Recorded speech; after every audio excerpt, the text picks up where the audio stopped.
China is accusing the U.S. of bullying and blackmail. And this morning, Beijing is vowing to retaliate against President Trump's latest tariff threat, while the White House says China is making a big mistake. CNN Chief National Affairs Correspondent Jeff Zeleny is at the White House. So, Jeff, walk us through this new angry exchange between the U.S. and China.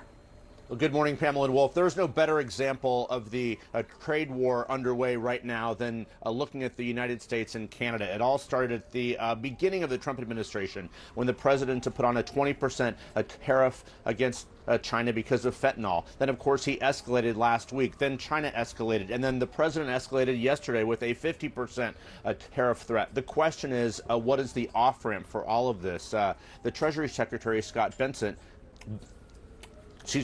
did not signal an off-ramp this morning, but said this. I think it was a big mistake, this Chinese escalation, because they're playing with a pair of twos. Traditionally, if you look at the history of the trade negotiations, we are the deficit country. So what do we lose by the Chinese raising tariffs on us? We export 1/5 to them of what they export to us. So that is a losing hand for them.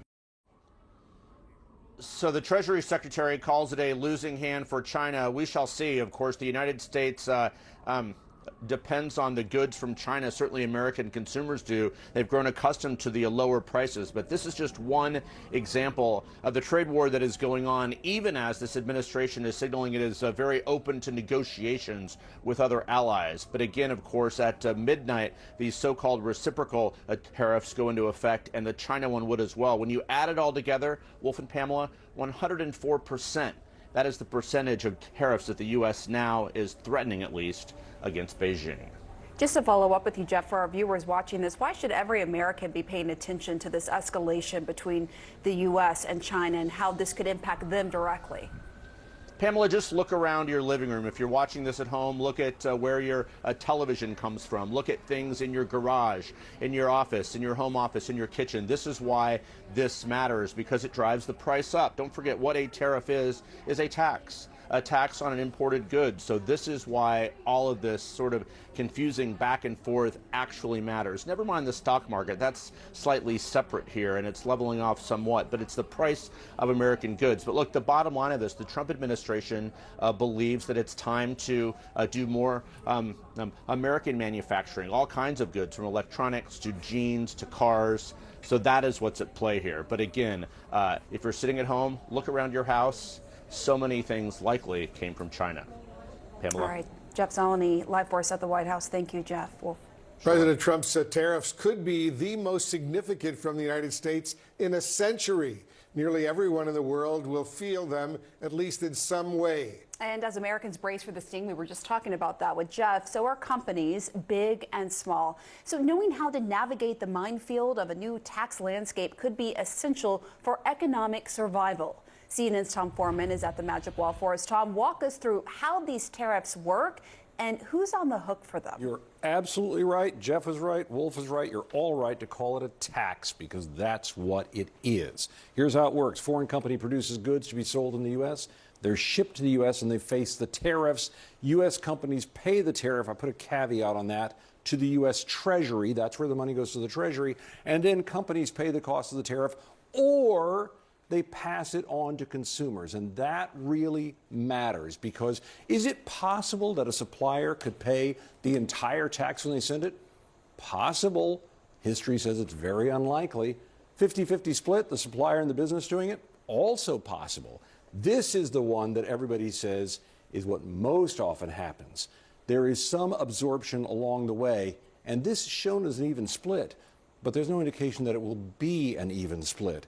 And American consumers absolutely, Pam, are going to be hammered by this on many things, as Jeff noted, that you use and you touch every single day. So a little more specific on that, what gets more expensive? What should we be bracing for as American consumers? Well, as a practical matter, almost everything. Bananas up 10%, wine up 20%, coffee up 10%. Interesting point here. If you drink 1 cup of coffee a day, average price last year was about $3. That's going to be $100 more for your coffee every year. That's all there is to that. And then there are many other goods that will also be affected out there. Electronics, absolutely. You want a new phone, you want a new TV, you want a new anything in your house that's electronic. Almost all of it is tied to foreign manufacturing. Textiles, the jeans that were mentioned a minute ago, shirts, things like that. Footwear, sporting equipment, all sorts of things, medical equipment. It's impossible to keep up with all the things that are part of world trade. So all of that is potentially impacted by this and is being impacted by it right now. So when are we going to start seeing these prices go up, Tom? Well, Wolf, in some ways, that's a great question. We have targets out here, that say that tomorrow 50% reciprocal tariffs go into effect for dozens of countries. May 2nd, 54% tariff rate applied to packages less than $800 coming from China and Hong Kong. American consumers, do you sometimes buy something more than $800? Yeah. But you know who really is not affected, who is affected by this? They're applying this to those less than $800. So the wealthy people who are ordering great big things, they're off the hook. Everybody else is paying it then if these dates hold, Wolf, because the administration has been so off and on with, we're putting on tariffs, we're suspending the tariffs, we're reinstituting the tariffs, we're changing the rate. It's really hard to keep track of what's happening minute to minute. Yeah, we just heard the trade representative, Jamison Greer, to the Senate say, yes, everything is still on. But then at the same time, the White House is saying that there are negotiations happening. More than 50 countries have come forward trying to negotiate. One country that isn't negotiating, that's really digging in its heels now, is China. So how could the escalating trade war impact American consumers in terms of the goods that we get from China? Yeah, that's why, Pam, when they say, oh, well, China has a weak hand here, they only have a pair of twos. We're buying this stuff. American consumers are buying the stuff. That's part of this hand, too. Look, Temu over here, tons of consumer goods out there that people like to buy. They're doing very, very well. Shein does a lot of cosmetics and lifestyle products out there, also big. AliExpress, this does marketing, direct marketing, tends to have a little longer delivery time, and they're trying to find buyers around the world to deal directly with Chinese companies. These are great big Chinese companies that Americans are dealing with in a very big way. So that's out there. And when you put it all together, and this is the part that people have to bear in mind, this is a tax.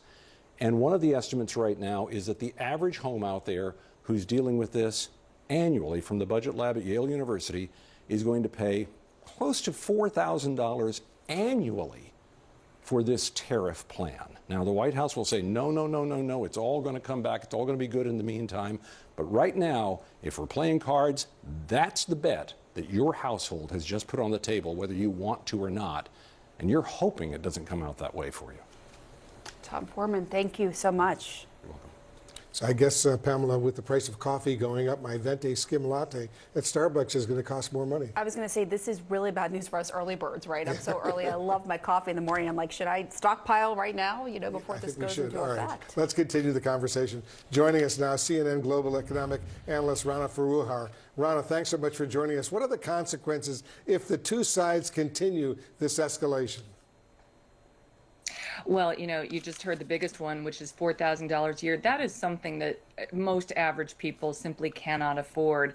There are a couple of other things that I would point to. I think that we're going to see continued stock market volatility, and that means big things for people with any money in the markets. Only a little over half of Americans have 401k plans, but a lot of Americans hold some stock, and the market itself being so jittery means that companies are buttoning down spending. That could affect jobs, that could affect the employment picture. So I'm expecting that volatility to continue until we have some real sense of where things have landed. I think the other thing to think about is, what's the end game here? Donald Trump hasn't spelled out too many details, but he's said in broad brush strokes that these tariffs are meant to bring jobs back to the U.S., help the U.S. reindustrialize. I would question that. I think tariffs are one tool in the toolbox. I was actually for tariffs in Trump 1 against China. They were surgical. They were very specific. But then you saw Joe Biden coming in and creating a domestic industrial policy, which is the other thing that you need in order to really bring manufacturing back. You saw the chips industry coming back thanks to that strategy in about 18 months. That's now being unraveled. So what I see is this one tool of tariffs being used as a very blunt instrument, a hammer to bang the entire world over the head. But you don't have that domestic piece. And I think without that, you're just not going to get the job growth that you're looking for.